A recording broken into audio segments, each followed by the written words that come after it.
Hello meet mister Mithun. நான் தான் மித்துன்ஸ் பாட்காஸ்ட்டுக்கு உங்களை வரவேற்கிறேன். இன்றைக்கி February 14th. ஹாப்பி வேலண்டைன்ஸ் டே.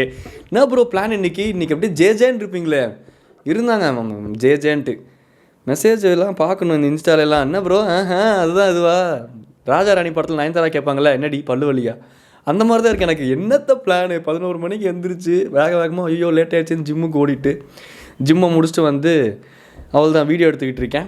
முடிச்சுட்டு எடிட் பண்ண போகிறேன், முடிச்சுட்டு சாப்பிட போகிறேன். நைட்டுக்கு என்னத்தையாவது சமைக்கணும், வீட்டுக்கு பேசணும், அவ்வளோதான். இது ஒரு நார்மல் டே, அவ்வளோதான்.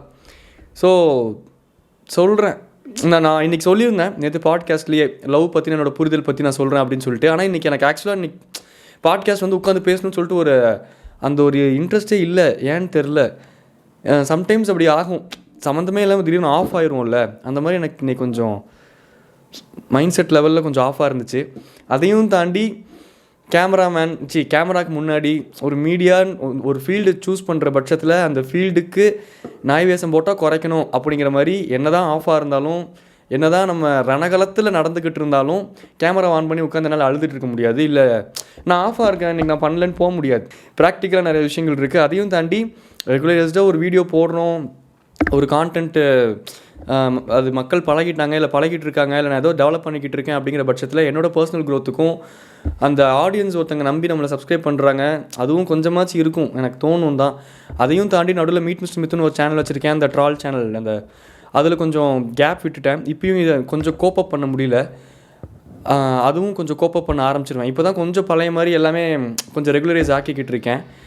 அதனால் இன்றைக்கி எனக்கு ஆஃபுங்க, எனக்கு ஒன்றும் பேச தோணலை அப்படின்ட்டு என்னால் வீடியோ ஆஃப் பண்ணிட்டு போக முடியாது. இத்தனைக்கும் நான் நேற்றே வந்து வேறு ஒரு பாட்காஸ்ட் எடுத்துட்டேன். அந்த சுடுகாட்டில் உட்காந்து கவிதை எழுதுனா என் ஃப்ரெண்டு, அந்த காமெடியாக ஹிலேரியஸாக ஒரு ஸ்டோரி இருக்குது, அது உங்கள்கிட்ட சொல்கிறேன்னு சொன்னேன்ல, அந்த பாட்காஸ்ட் நான் நேற்றே எடுத்துட்டேன். இன்றைக்கி பேசாமல் அதை எடிட் பண்ணி ஸ்கெட்யூல் பண்ணிடுவோமா அப்படின்லாம் யோசித்தேன். கொஞ்சம் நல்லா இருக்கும்போது பேசலாம் என்ன இப்போது அப்படின்லாம் கொஞ்சம் தோணுச்சானா, நான் நேற்று சொல்லியிருந்தேன் வேறு பாட்காஸ்ட்டில், நாளைக்கு வந்து லவ் பற்றி பேசுகிறேன், லவ்வர்ஸ்லாம் லவ் பண்ணிக்கிட்டு இருந்தீங்க அப்படின்னா கொஞ்சம் யோசிச்சுக்கோங்க. என் வீடியோ பார்க்குறதுக்கு முன்னாடி கொஞ்சம் ஏதோ பிகுலாம் பண்ணிட்டு போனேன். அதனால இன்றைக்கி லவ் பற்றின புரிதல் என்ன அப்படிங்கிறத நார்மலாக சொல்கிறேன். அதில் டேக்அவேலாம் ஒரு மண்ணாங்கட்டி இருக்காது. சும்மா உங்களுக்கு போர் அடித்தா இந்த வீடியோ பாருங்கள், இல்லாட்டி நல்ல யூடியூபர்ஸ் நிறைய பேர் இருக்காங்க, நானே சொல்கிறேன். அந்த வீடியோலாம் பார்த்து ஜாலியாக இருங்க, அதை விட்டு சொல்கிறேன். என்னப்போ சரி ஓகே. லவ் அப்படின்னா எனக்கு என்ன தோணுதுன்னா, ரொம்ப க்ளோரிஃபை பண்ண ஒரு விஷயமா இன்றைக்கி தோணுது.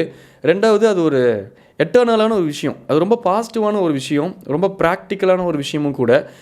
லவ்வில் மிகப்பெரிய பிரச்சனையாக நிறையா பேர் நான் கவனிக்கிறோம்ல, நம்மளை சுற்றி நம்ம பார்க்குறோம்ல. இப்போது நார்மலாக ஒரு 10 years முன்னாடி நான் இப்போ காலேஜ்லாம் படிச்சுக்கிட்டு இருக்கேன் அப்படின்னா, அந்த டைம் பீரியட்லலாம் சில லவ் ஸ்டோரிஸ்லாம் கேட்கும்போது எக்ஸைட்டிங்காக இருந்துச்சு, நல்லா இருந்துச்சு, அந்த லவ்ங்கிறது மேலே ஒரு மதிப்பு வந்துச்சு.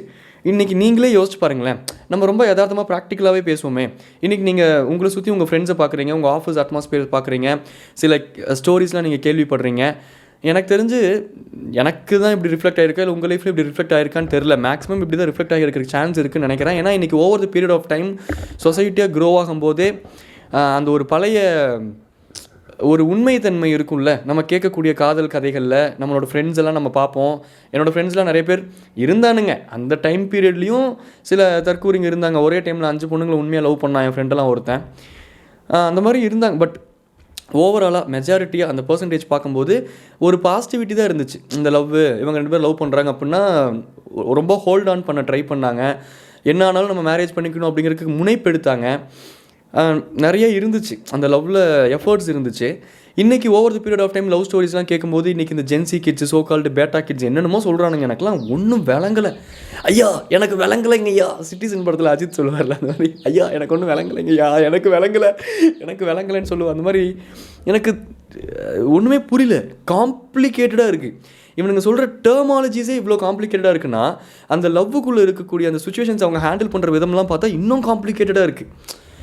அதனால் இன்றைக்கி இந்த லவ்வுங்கிறது எப்படி மாறிடுச்சுன்னா, எல்லாமே மார்க்கெட்டிங் தான், எண்ட் ஆஃப் தி டே காசு தான். இன்றைக்கி மேக்ஸிமம்லாம் இல்லை, எல்லாருமே மணி ட்ரிவன் தான். அப்போ யார் என்ன பிஸ்னஸ் பண்ணாலும், இல்லை யார் எதை சார்ந்த தொழிலில் வேலைக்கு இருந்தாலும் அதோட மார்க்கெட்டிங் ஸ்ட்ராட்டஜியே எப்படி ஆயிடுச்சுன்னா, இப்போ லவ்வர்ஸ் டே வந்தால் ஃபஸ்ட்டெல்லாம் ஜிம்லலாம் லவ்வர்ஸ் டே கொண்டாடி நான் பார்த்தது கிடையாது. ஆனால் இன்றைக்கி ஒரு ஜிம்மு முதற்கொண்டு லவ்வர்ஸ் டே கொண்டாடுற அது மார்க்கெட்டிங் ஸ்ட்ராட்டஜின்னு அவங்க நினைக்கிறாங்க. அது ஸோ எல்லா இடத்துலையுமே நம்மளுக்கு அதை சுற்றி ஃபஸ்ட்டெல்லாம் இப்போ மாஸ் மீடியா என்டர்டெயின்மெண்ட் அப்படின்னா தேட்டர் மட்டும்தான் இருந்துச்சு. அந்த தேட்டரில் இருக்கக்கூடிய படங்கள், வசனங்கள், பாடல்கள் மட்டும்தான் நம்மளை இன்ஃப்ளூயன்ஸ் பண்ணிக்கிட்டு இருந்துச்சு. இன்றைக்கி சுற்றி எங்கே திரும்பினாலும் இன்ஃப்ளூயன்ஸ் இருக்குது. ஒரு ஸ்விக்கி எடுத்தால் இந்த லவ்வர்ஸ் டேனா அவனுங்களை கையிலேயே பிடிக்க முடியல. அவனுங்களை இந்த ரோஸ் வாங்கு, இந்த கார்டு வாங்கு, இது வாங்கு, உனக்கு அந்த ஆஃபரில் அது தரேன், 300 ரூபாய்க்கு மேலே நீ லவ் ப்ராடக்ட்ஸ் பர்ச்சேஸ் பண்ணனா உனக்கு 1 கிலோ சக்கரை தரேன், 1 கிலோ சக்கரையை தின்னுனானே சக்கரை நோய் வந்து சாவறதா?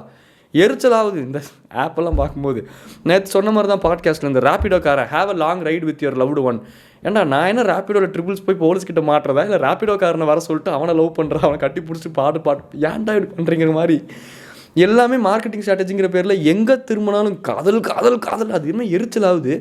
அது வந்து இப்போ நம்ம ஒரு இண்டிவிஜுவல் பர்சனாக பார்க்குறனால அதில் என்ன இப்போ நான் ஒரு பிஸ்னஸ் பண்ணுறேன், நான் ஏதோ இப்போ எனக்கு ஒரு மார்க்கெட்டிங் ஸ்ட்ராட்டஜி இருக்குது. ஒரு எக்ஸாம்பிள் சொல்கிறேன், நான் வந்து ஒரு ஹேர் ஆயில் விற்றுக்கிட்டு இருக்கேன் அப்படின்னு வச்சுப்போம். ஒரு எக்ஸாம்பிளுக்கு சொல்கிறேன், அந்த ஹேர் ஆயில் விற்றுக்கிட்டு இருக்கேன். இன்றைக்கி ஒரு லவ்வர்ஸ் டே வருது, lovers day offer, couple offer. பெரிய ஹேர் ஆயில் வாங்கினா பக்கத்தில் ஒரு சின்ன ஹேர் ஆயில் போட்டு மென்னு விமன் அப்படின்னு பிரித்து அதுக்குள்ளே ஒரு இந்த லவ்வர்ஸ் டே கான்செப்ட் எப்படி திணிச்சு அது மூலமாக மார்க்கெட்டிங் பண்ணலான்ட்டு யோசிக்கிறாங்க.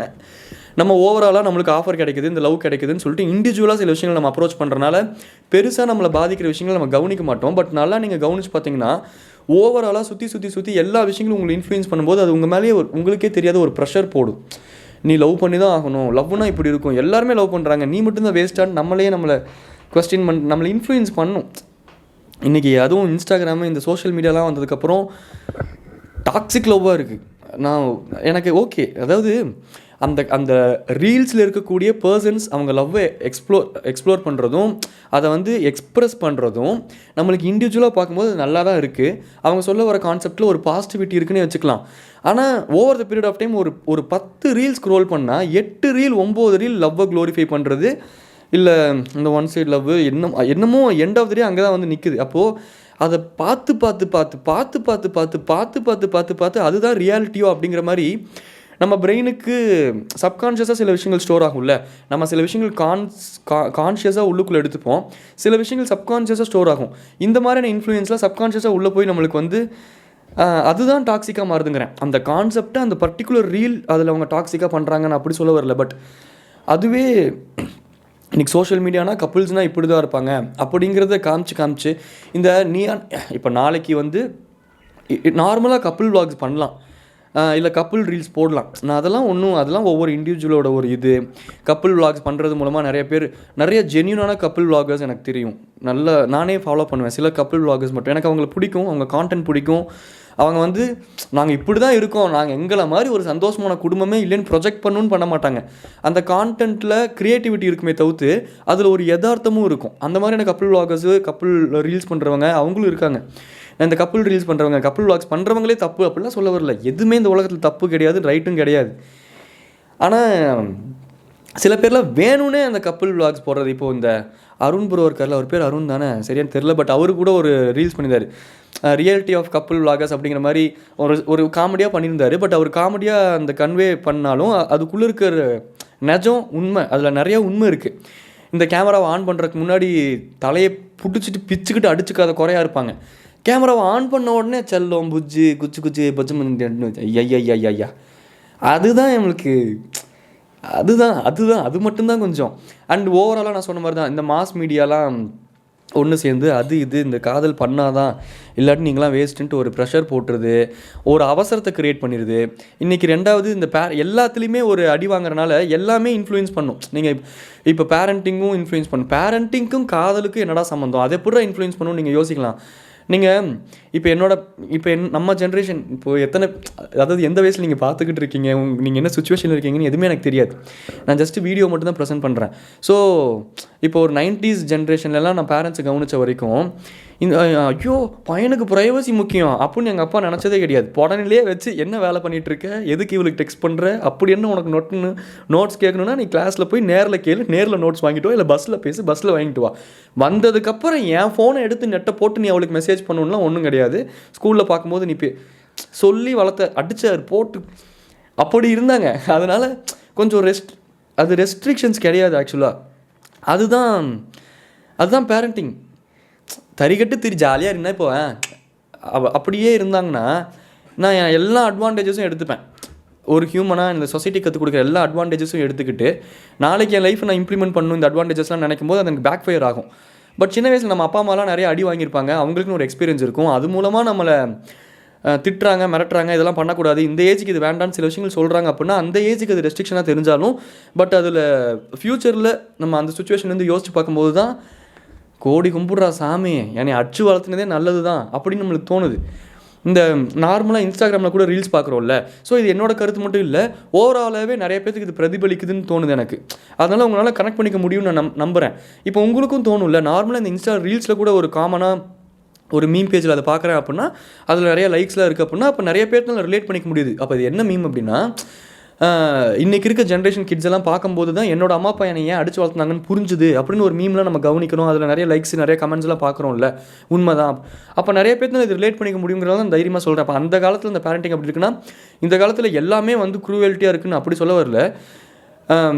அந்த காலத்தில் வந்து டாக்ஸிக் பேரண்டிங்கும் நிறையா இருந்துச்சு. இந்த குழந்தைங்களை போட்டு அடிக்கிறது, கொடுமைப்படுத்துறது, இந்த மாதிரி மனசாட்சியாக இல்லாத மனிதர்களும் இருந்தாங்க. நான் அந்த மாதிரி அந்த 1-2 பீஸை பற்றிலாம் பேச வரல, நான் ஓவராலாக பேசுகிறனால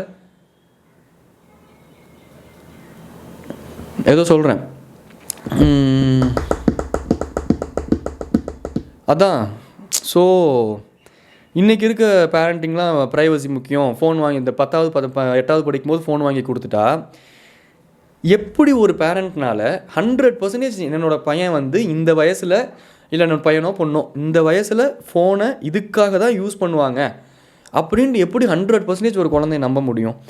அந்த குழந்தைய நம்பக்கூடாதுன்னு சொல்லலை, ஆனால் அந்த குழந்தைய இன்ஃப்ளூயன்ஸ் பண்ணுற விஷயங்களை நம்ம கான்ஷியஸாக கவனிக்கணும்ல. இல்லாட்டி அது வழி மாறி போகிறக்கான நிறையா பாசிபிலிட்டிஸ் இருக்குது. அந்த குழந்தை என்ன 3ஆம் வீட்டு குழந்தையா? அது நம்ம குழந்தை அப்படிங்கும்போது நம்ம தான் அவங்க என்ன தான் அந்த குழந்தை எரிஞ்சு விழுந்தாலும் நம்ம மேலே வெறுப்பே க்ரியேட் பண்ணாலும் பரவாயில்ல. இப்போ ஃப்யூச்சரில் என் மேலே உனக்கு வெறுப்பு வந்துச்சா, நீ வளர்ந்ததுக்கப்புறம் நீ என்னை பார்த்துக்க மாட்டியா, நீ சம்பாரிச்சு நீ பாட்டு போறியா, எங்கேயோ போய் சந்தோஷமாக இரு. நான் கடைசி காலத்தில் என்னை பார்த்துக்க யாரும் இல்லை, கடையிலேயே விழுந்துட்டேன், நான் தான் என்னை பார்த்துக்கணும், அந்த மாதிரி சுச்சுவேஷன் வந்தால் கூட நான் நொந்து நூடுல்ஸ் ஆகி கூட செத்து போயிடுறேன். ஆனால் ஒரு பேரண்டிங்காக ஒரு பையன் மேலே ஒரு ஒரு ஜென்யூன் கேர் இருக்கவங்க கொஞ்சமாச்சு ஒரு ரெஸ்ட்ரிக்டடாக கண்டிக்க வேண்டிய இடத்துல கண்டித்து, அப்ரிஷியேட் பண்ண வேண்டிய இடத்துல அப்ரிஷியேட் பண்ணி, க்ளோரிஃபை பண்ண வேண்டிய இடத்துல க்ளோரிஃபை பண்ணி, ஸ்பெசிஃபிக்காக நம்மளுக்கு பிறந்த குழந்தையோட கேரக்டர்ஸ் எப்படி டெவலப் ஆகுது, அவனுக்கு என்ன மாதிரியான தாட் ப்ராசஸ் இருக்குது, அப்போ எதை நம்ம அவங்ககிட்ட இன்ஃப்ளூயன்ஸ் பண்ணணும், என்னென்ன நல்ல விஷயங்களை கொண்டு போய் அவங்ககிட்ட சேர்க்கலாம், இதெல்லாம் பார்த்து பண்ணுறது பேர் தானே பேரண்டிங்கு. இன்றைக்கி வந்து ரொம்ப லெஷர் ஜாஸ்தியாகிருச்சு. சில பேரண்ட்ஸ்லாம் நான் என்னால் அடிச்சே சொல்ல முடியும், ரொம்ப கேல்குலேட்டிவாகவே அந்த குழந்தைய வளர்க்குறாங்க. அதாவது எப்படின்னா, ஒரு ஹஸ்பண்ட் அண்ட் ஒய்ஃபே இருக்காங்க அப்படின்னா அந்த ஒய்ஃப் வந்து அவங்க பக்கம் அந்த குழந்தையெல்லாம் ட்ராக் பண்ணி வச்சுக்கிறாங்க. அந்த ஹஸ்பண்டை டம்மி ஆக்குற மாதிரியான சில சுச்சுவேஷன்ஸில் ஒரு 2-3 இடங்களில் நானே பார்த்துருக்கேன். இது மேக்ஸிமம் இது வந்து யதார்த்தமாக நான் சொல்கிறேன். நான் கவனித்த வரைக்கும் மேபி நான் சொல்கிறது ஆப்போசிட்டாகவும் இருக்கலாம், ஆப்போசிட்டாக இருக்கிறதுக்கான ப்ராபபிலிட்டிஸ் நிறைய இருக்குது, அதெல்லாம் நான் ஒத்துக்கிறேன். ஆனால் நான் கவனித்ததை நான் பார்த்தது மேக்ஸிமம் ஆண்கள் எனக்கு தெரிஞ்சு அப்படி பண்ணுற ரொம்ப கேல்குலேட்டிவாக மூவ் பண்ணுற மாதிரி எனக்கு தெரில. உள்ளபடி அப்பப்போ டென்ஷன் ஆகி கொஞ்சம் எல்லாம் அதான் அந்த நீயா நானால ஒரு ஷோவில் கூட ஒருத்தர் சொல்லுவார், ஏன் உங்கள் மனைவினா உங்களுக்கு அவ்வளோ பிடிக்கும் அப்படின்னு கோபிநாத் அவர்கள் கேட்கும்போது, சார் ஒரு ஏஜ் வரைக்கும் நல்லா முறுக்கிக்கிட்டு திரிவோம், அதுவும் நம்ம மனைவி அப்படிங்கும்போது நம்ம பார்ட்னர்கிட்ட தான் அந்த முறுக்கில் இன்னும் ஜாஸ்தியாகவே காமிப்போம். அப்போ ஒரு ஏஜுக்கு அப்புறம் தான் புரியும் நம்ம இவ்வளோ முறுக்கிக்கிட்டு தெரிஞ்சோம், ஆனால் நமக்கானவன் நம்மளை விட்டு போகலை, விட்டு கொடுக்கல. ஒரு ஃபேமிலியாக இன்றைக்கி வந்து என் ஃபேமிலி இவ்வளோ தூரம் நிற்குதுன்னா அதுக்கு என் மனைவி தான் காரணங்கிறது ஒரு ஏஜுக்கு அப்புறம் தான் புரியும். அந்த ஏஜ் அது புரிஞ்சிருச்சுன்னா அவளோட அந்த வேல்யூ அப்போ தான் சார் அவளோட அந்த அருமை புரிஞ்சு அந்த காதல் அப்படி ஓவர்ஃப்ளோ ஆகுதுன்ட்டு ஒரு ஹஸ்பண்டு சொல்கிற மாதிரி மேக்ஸிமம் ஜென்ஸ் அவ்வளோதான் அப்போதைக்கு முறுக்கிக்கிட்டு இருப்பாங்களே தவிர்த்து தெரில. சில பீஸுங்க இருக்கலாம் அந்த உள்ளுக்குள்ளே வெஞ்சன்ஸ் வச்சு கட்டின பொண்டாட்டியாகவே இருந்தாலும் பழி வாங்கலான்லாம் யோசிப்பானுங்க போல். சில பீஸ் இருப்பானுங்க தான் போல, இல்லைன்னா சொல்லலை. இன்றைக்கெலாம் நிறையா கேல்குலேட்டிவாக அந்த குழந்தைங்களை வளர்த்துறேன் அப்படிங்கிற பேரில் செல்லம் கொடுத்தா தான் குழந்தைங்களுக்கு என்ன தெரியும், விவரம் பார்த்தாதில்ல, வளர தான் அப்படியே செல்லம் கொடுத்து கொஞ்சம் கொஞ்சமாக அதை நம்ம பக்கம் இழுத்து வச்சுக்கலாம். நாளைக்கு நமக்கு ஒரு சேஃப்டி, நம்ம பையனோ நம்ம பொண்ணோ வளர்ந்தால் நாளைக்கு நம்மளை பார்த்துக்கணும் அப்படின்னு அந்த ஹஸ்பண்டுக்கு எதிராக திருப்பி விடுற மாதிரிலாம் நாங்கள் பார்த்துருக்கேன். சில சுச்சுவேஷன்ஸில் நான் நிஜமாலுமே பார்த்தனால தான் இவ்வளோ சொல்கிறேன். இந்த மாதிரிலாம் கப்புள்ஸுக்குள்ளே கேல்குலேஷன்ஸ் இருந்துச்சுன்னா அது என்ன, இது ஃபேமிலியே இல்லை. பட் அந்தளவுக்கு ஒரு பொண்ணு ஒரு சுச்சுவேஷனுக்கு தள்ளப்படுறா அப்படின்னா அந்த ஆப்போசிட்டில் இருக்க அந்த ஆணும் அதுக்கு தகுந்த மாதிரி நிறைய விஷயங்கள் பண்ணியிருப்பான் தான், அவனும் டாக்ஸிக்காக இருந்திருப்பான் தான், நான் இல்லைன்னா சொல்லலை. என்னமோ கருமத்தை பயங்கர காம்ப்ளிகேட்டடான ஒரு விஷயம் லவ். ஆனால் இன்றைக்கி ரொம்ப ஃபேண்டசி ட்ரிவனாக போயிடுச்சு. ப்ராக்டிக்கல் ரியாலிட்டிஸ் இன்றைக்கி இருக்கக்கூடிய ஜென்ரேஷனுக்கோ இன்றைக்கி இருக்கக்கூடிய லவ்வர்ஸ்க்கோ அது புரிய மாட்டேங்குது. ப்ராக்டிக்கல் கிரவுண்டட் ரியாலிட்டி புரிஞ்சு அந்த லவ் பண்ணுறது அது நல்லாவும் இருக்கும். சில மைண்ட் செட்லாம் நம்ம பண்ணிக்கிட்டு அந்த ரிலேஷன்ஷிப்புக்குள்ளே அது இறங்கும்போது சில விஷயங்கள் நம்ம ஈஸியாக ஹேண்டிலும் பண்ணிடலாம். ஃபேண்டசி ட்ரிவனாக நம்ம ஒரு ரிலேஷன்ஷிப்புக்குள்ளே இறங்கும்போது எல்லாமே இனிமையாக இருக்கும்னு நினச்சி இறங்கும்போது இந்த ரியாலிட்டிஸ் ஹிட் ஆகும்போது நம்மளுக்கு சாதாரண விஷயங்கள் கூட டாக்ஸிக்காக தெரியும். ஏன்னா நம்ம ஃபேண்டசி ட்ரிவனாக இருக்கோம். நம்ம இறங்குனா இவன் காரை திறந்துடுவான், நம்மளுக்கு இந்த டைமில் இவன் பூ கொடுக்கணும், இந்த டைமில் இதை புரிஞ்சு நடந்துக்கணும். அவன் சித்தரா இல்லை இப்போ ஞானியா, நார்மல் ஹியூமன் ஃப்ரம் இந்தியா அப்படின்னு இந்த விவேக் வடிவேல் சொல்லுவார்ல வில்லு படத்தில். அந்த மாதிரி அந்த ஒரு எக்ஸ்பெக்டேஷன்ஸு மைண்டில் ஃபுல்லாக அதோட, ஏன்னா அந்த மாஸ் மீடியாவோட இன்ஃப்ளூயன்ஸ் அதெல்லாம் படங்கள் மூலமாகவும் இன்றைக்கி இருக்க அந்த வெப்சீரிஸு கொரியன் ட்ராமா லொட்டு லொசுக்கு நிறைய பார்க்குறோமா, அதெல்லாம் நிறைய நம்மளை இன்ஃப்ளூயன்ஸ் பண்ணிடுதா. ஒரு இன்ஸ்டாகிராம் தந்தால் ஒரு 10 இதில் ஒரு 8 கப்புள்ஸ் தான், இல்லை 8 இது லவ்வை க்ளோரிஃபை பண்ணுற மாதிரி ஒரு ரீல்ஸை பற்றி நிறைய கொச்சன்னு இன்ஃப்ளூயன்ஸ் நமக்கே தெரியாமல் சப்கான்ஷியஸ் இன்ஃப்ளூயன்ஸ் ஆகி ப்ராக்டிக்கல் ரிலேஷன்ஷிப்பில் இருக்கும்போது எல்லாமே நம்மளுக்கு கோல்டன் ஃப்ளவராக தான் இருக்கும், தங்க புஷ்பமாக தான் இருக்கும்னு நினச்சி நம்ம இறங்கிடுறோம். உள்ளுக்குள்ளே போனால் தான் தெரியும் முள்ளு குத்துற ரோஜாவும் அதில் தான் இருக்கும். அதெல்லாம் சாதாரண விஷயம் கூட. இப்போ சாதாரண ஒரு முள் செடியில் ஒரு ரோஜா இருக்குது அப்படிங்கிற பட்சத்தில் அந்த முள்ளை பார்த்தோன்னே டாக்ஸிக்குன்னு நினைக்க தோணும். ஏன் தெரியுமா தோணும்? நம்மளோட எக்ஸ்பெக்டேஷன்ஸ் ரொம்ப ஹைன்னு சொல்ல வரல, நம்மளோட இன்ஃப்ளூயன்சஸ் நமக்கே தெரியாமல் நம்மளை அப்படி இப்படி தான் இருக்கும்னு நினச்சி நான் வந்தேன். இப்போ முள்ளு முளைச்சிருக்க செடியில் ரோஜா வளர்த்தி வச்சுருக்கான். ஒரு நார்மல் செடியில் தான் எனக்கு பூ பூக்கணும், அடுக்கு செம்பருத்தி தான் வேணும் அப்படின்னா அது தேடி கண்டுபிடிச்சி அது கோடியில் ஒருத்தங்களுக்கு அமையும், ரோமியோ ஜூலியட் மாதிரி. அதுவும் அவங்க ஒன்றும் சேரல தானே, என்னமோ தெரில. பட் ரியாலிட்டியில் மேக்ஸிமம் ப்ராபபிலிட்டிஸ் என்னென்னா, ஒரு முள்ளு செடியில் ரோஜா இருந்துச்சு அப்படின்னா நம்ம அந்த ரோஜாவை க்ளோரிஃபை பண்ணுறதை விட்டுட்டு அந்த முள்ளு செடியை பார்த்து உடனே அது டாக்ஸிக்னு முடிவு பண்ணிடுறோம். ஏன்னா நம்மளோட மைண்டில் இருக்கக்கூடிய அந்த பேக்கில் இருக்கக்கூடிய அந்த இன்ஃப்ளூயன்ஸ், சப்கான்ஷியஸ் இன்ஃப்ளூயன்ஸஸ்லாம் நம்மளை அவ்வளோ எக்ஸ்பெக்ட் பண்ண வச்சிருக்கு. அதனால் அது பார்த்தோன்னே அது நம்மளுக்கு அப்படி தெரியுது. அப்போ நம்ம ஆப்போசிட் ஜெண்டரை ஈஸியாக இவங்க டாக்ஸிக்காக இருக்காங்கன்னு நினச்சிடறாங்க. அப்படி இல்லை, நம்ம தான் பொறுமையாக முள்ளு செடியாகவே இருந்தாலும் அதில் பூக்கிறது ரோஜா பூ தானே அப்படிங்கிறத புரிஞ்சுக்க ட்ரை பண்ணோம். இல்லை ஆல்ரெடி அந்த மைண்ட் செட் நம்மளுக்கு இருந்து அந்த ரிலேஷன்ஷிப்புக்குள்ளே போகிறோங்கிற பட்சத்தில் நம்மளுக்கு அந்த முள்ளை பார்த்தோடனே அது டாக்ஸிக்காக படாது. சரி, ஃபஸ்ட்டு இந்த செடி வளரும் போது அதில் இலை வளரும், அப்புறம் இந்த முள் வளரும், இதுக்கெல்லாம் மேலே நம்ம அந்த செடியை நரிஷ் பண்ணிக்கிட்டே இருந்தோம். அதுக்கான இந்த ரோஜா செடியில் சின்ன வயசுலலாம் எனக்கு ஞாபகம் இருக்குது. இப்போலாம் அந்த பழக்கமே இருக்கான்னு தெரியல இந்த ஜென்ரேஷன் கிட்ஸுக்கு. செடியெல்லாம் விற்றுட்டு வருவாங்க எங்கள் ஏரியாவில்.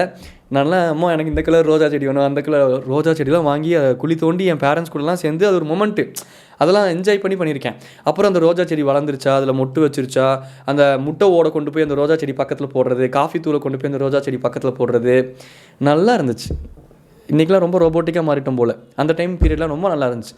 அந்த மாதிரி அந்த முட்டை ஓடு போடுறோமா, காஃபி தூள் போடுறோமா, அதை கொஞ்சம் கொஞ்சமாக நரிஷ் பண்ணுறோமா, எடுத்தோடனே முள்ளை பார்த்துட்டு இதுதான் மைண்ட் செட்டுன்னு இல்லாமல் அந்த ரோஜா பூக்கிற வரைக்கும் அதை நரிஷ் பண்ணோம்னா ரொம்ப அழகான ஃப்ளவர் பூக்கும். அதுக்கு முதல்ல நம்ம ஸ்பேஸ் கொடுக்கணும். எங்கே இன்றைக்கெலாம் ஸ்பேஸ் கொடுக்குறது? நீயும் இது பண்ணுறேன், நானும் இது பண்ணுறேன், நான் இப்படி தான் இருப்பேன், எல்லாமே அந்த ஏட்டுக்கு போட்டிங்கிற மைண்ட் செட்டு சொசைட்டி நம்மளுக்குள்ளே திணிச்சிருச்சு நமக்கே தெரியாமல். கார்ப்பரேட் இதில் பெரிய ரோல் ப்ளே பண்ணியிருக்கு. இதெல்லாம் நிறைய விஷயங்கள் இதுக்கு பின்னாடி இயங்கும், நமக்கு அதில் தெரியாது. இப்போ நான் சொல்கிறனால இப்போ எனக்குமே சில விஷயங்கள் பார்க்கும்போது புரிய வருது, அவ்வளோதான். அது அப்படி தான்ட்டு சொல்ல வரல. இந்த கார்ப்பரேட் வேர்ல்டு வந்து டாக்ஸிக்கான சில விஷயங்களை டெவலப் பண்ணி விட்டோம்னு வச்சுக்கோங்களேன், அவங்களுக்கு ப்ராஃபிட் ஜாஸ்தி. அதுதான் உண்மை. ஒரு ஹியூமன்னால் அவனுக்கு தேவையானது அந்த அழகான ஃபேமிலி எல்லாமே இந்த இன்ஃப்ளூயன்ஸே இல்லாத ஒரு வேர்ல்டை நீங்கள் யோசிச்சு பாருங்கள்.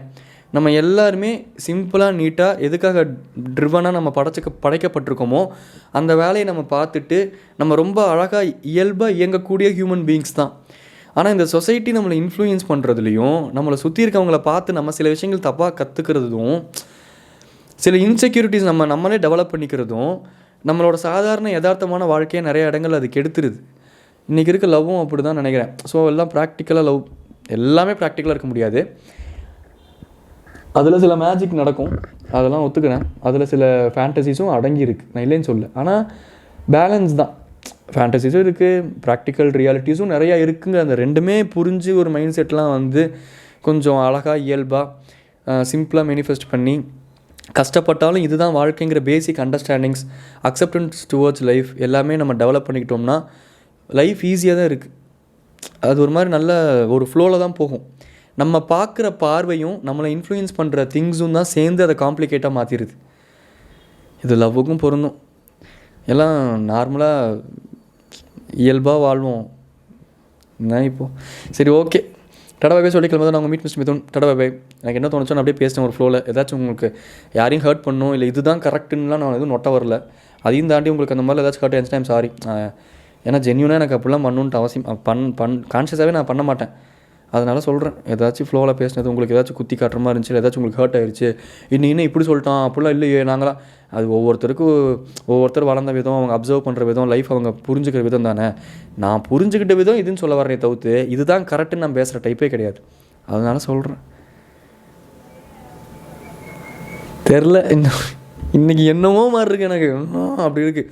இந்த லவ்வர்ஸ் என்னெல்லாம் அஃபெக்ட் ஆகிட்டேன் அப்படின்னா அப்படி கிடையாது. இந்த ஏதாச்சும் ஒரு 2 மாதத்துக்கு ஒருக்கா உள்ள ஒரு 2 டைம் 3 டைம் ஆச்சு சம்மந்தமே இல்லாமல் கொஞ்சம் ஆஃப் ஆயிடுவோம். அந்த மாதிரி இன்றைக்கி என்னன்னு தெரில. சரி ஓகே, டாடா பாய் சொல்லிட்டு கிளம்புதான் நாங்கள் மீட் மிஸ் டாடா பாய் டாடா பாய்.